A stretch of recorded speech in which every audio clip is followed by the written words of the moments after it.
ছোটোবেলা থেকেই না সবাইকে বলতে শুনতাম যে মেয়েদের কোনো নিজস্ব বাড়ি হয় না, বাড়ি হয় না। তো তখন বলতাম, কেন বাড়ি হয় না? এই যে আমার বাবার বাড়ি, এটা তো আমার বাড়ি, আমার নিজের বাড়ি।"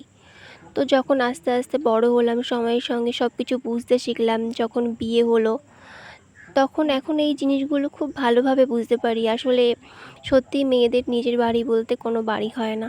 বিয়ের আগে বাবার বাড়ি, আর বিয়ের পর শ্বশুর বাড়ি। আর এই কথাগুলো বলার কারণ, তোমরা নিশ্চয়ই ভাবছো যে এইসব কথা কেন বলছে। আসলে এই কথাটা কেন বলছি, কারণ আমার হাজব্যান্ড জব করে আসামে, তো সেই সোর্সেই আমারও আসামেই থাকা হয়। তো দেখবে মেয়েরা যখন একটা জায়গাতে থাকে তখন সেই জায়গাটাকেই খুব সুন্দর করে গুছিয়ে মানিয়ে খুব সুন্দরভাবে নিজের মতন করে থাকে। যখন বাবার বাড়িতে থাকে তখন দেখবে অন্য কোথাও গেলে 2-4 দিন থাকলে আর পরে ভালো লাগে না, মনে হয় কখন নিজের বাড়িতে যাব, কখন নিজের বাড়িতে যাব। তো যখন বিয়ে হলো আমার, তখন এই শ্বশুরবাড়িতে এলাম। এখানে থাকতে থাকতে সবাইকে ভালো লাগতে শুরু করলো, ভালো লাগলো। এবার এখানে থাকার কিছুদিন পর আবার চলে গেলাম আসামে, সেখানে হাজব্যান্ডের ডিউটি।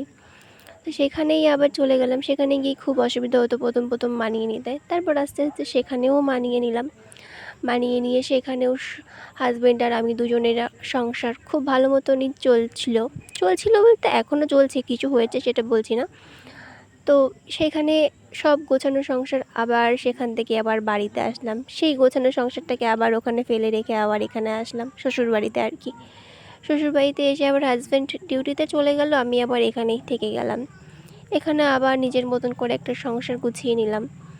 তারপর আবার এখান থেকে যখন এখন বাবার বাড়িতে যাই না, কেমন একটা অদ্ভুত লাগে। সেই নিজের গোছানো ঘর, নিজের গোছানো বিছানা, সব কিছু কেমন ওলটপালট হয়ে গেছে এখন।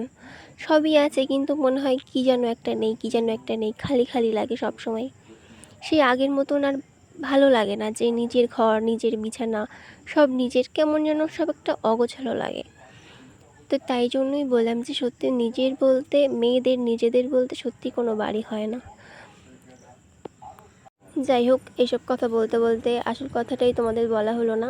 আমি ছিলাম আসামেই, তো ওখান থেকে এখন ফিরছি বাড়িতে, বাড়ির উদ্দেশ্যে। তো এখন বেরিয়ে পড়েছি, এখন রয়েছি গাড়িতে। একটা দাদা আমাদেরকে স্টেশনে দিতে যাচ্ছিল। আমাদের ট্রেন ছিল সকাল 11টায়। আসলে আমাদের ট্রেন ছিল ভোর 6টার সময়, তো সেই ট্রেনটা লেট ছিল, তাই ট্রেনটা ছিল 11টায়। তার জন্য আমরা দেরি করেই বেরিয়েছি বাড়ির থেকে।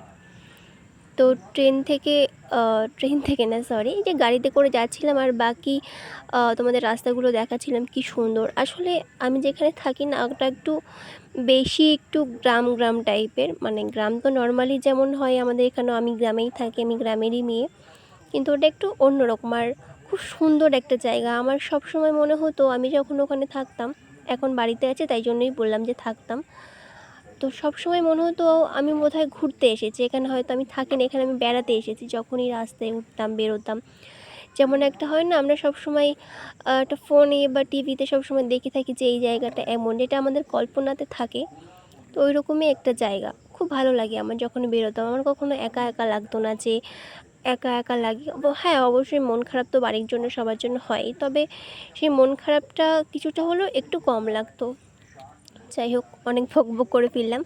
তো দেখো, কথা বলতে বলতে এই যে ট্রেনে উঠে পড়েছি, ট্রেনে উঠে বসেছিলাম, বসে বসে এই বাইরের দৃশ্য দেখবো আর কি বলো। ট্রেনের এই কটা ঘন্টা, মনে মনে হয় যেন কয়েকটা বছর কখন যে বাড়িতে পৌঁছাবো, কি সেটা তো আর তোমরা যারা দূরে থাকো তারা অবশ্যই ফিল করতে পারছো আমার ব্যাপারটা। আর এদিকে তোমাদেরকে এই পাশের এই আসাম ছেড়ে যাওয়ার সময় কিছু দৃশ্য তোমাদেরকে দেখাচ্ছিলাম বাইরের, সেগুলোই তোমাদের আর কি দেখাচ্ছিলাম। আর ট্রেনটা স্লো চলছিল, তখন একটু ক্যামেরাটা অন করলাম। বাইরেটা এত সুন্দর লাগছিল, যেমনটা হয় না আমরা সব সময়, ওই যে বললাম, আমরা টিভিতে বা ফোনে দেখে থাকি, কল্পনাতে থাকে যেগুলো, হ্যাঁ এরকম একটা জায়গায় ঘুরতে যাব বা কিছু। কিন্তু আমি কোনোদিন, সত্যি বলতে আমি কোনোদিন ভাবিনি যে যেটা সবসময় স্বপ্ন দেখি বা ভাবি যে ঘুরতে যাব, সেরকম একটা জায়গাতে আমি সবসময়ই থাকবো। মানে আমার বছরে 12 মাসে 6 মাস ওইখানে থাকা হয়, আসামে থাকা হয়, আর 6 মাস বাড়িতে থাকা হয়। তো ওই জন্যই বললাম, তো আমার পার্মানেন্ট কোনো জায়গা নেই যে আমি এখানে থাকি বা ওখানে থাকি। তো বেশ ভালোই লাগে থাকতে, একা থাকি তবে খারাপ লাগে না। আর এই যে এখানে একটুখানি তোমাদের সঙ্গে একটু দেখাবো বলে একটু ক্যামেরাটা অন করেছিলাম। আর বাইরেটা দেখো, কি বলবো, তোমরা নিজেরাই দেখতে পাচ্ছ ঠিক কতটা সুন্দর, কি পরিমাণ সুন্দর। এই সৌন্দর্যের কাছে মানুষের সৌন্দর্য কিছুই না, সবই কি বলবো, আর আমার বলার কোনো ভাষা নেই। যাই হোক, ভিডিওটা আমি শুরু করেছিলাম আসাম থেকে আসার আগের দিন বিকাল থেকে। তো তারপর আগের দিন বিকাল থেকেই ঠিক করেছিলাম, তবে বাড়ি আসার পরে কিন্তু ওর কোনো ক্লিপই নেওয়া হয়নি, কোনো ভিডিওই করা হয়নি। বুঝতেই পারছো, বাড়িতে এসে যেটা থাকে খুশি, সবার একটা আনন্দ, তো সেই আনন্দ চোটেই আর কি কোনো ক্লিপ নেওয়া হয়নি, কোনো ভিডিও করাই হয়নি। তো যাই হোক, এই ভিডিওটা এই বাড়ি ফেরার এই পর্যন্তই। তো তোমাদের ভিডিওটা কেমন লাগলো অবশ্যই কমেন্টে জানিও। ভালো লাগলে অবশ্যই একটা লাইক, কমেন্ট আর আমার চ্যানেলটাকে সাবস্ক্রাইব করে পাশে থেকো। তো চলো, তোমাদের সঙ্গে দেখা হচ্ছে আবার নতুন কোনো ভিডিওর সঙ্গে। ততক্ষণের জন্য সবাই ভালো থেকো, সুস্থ থেকো, টাটা।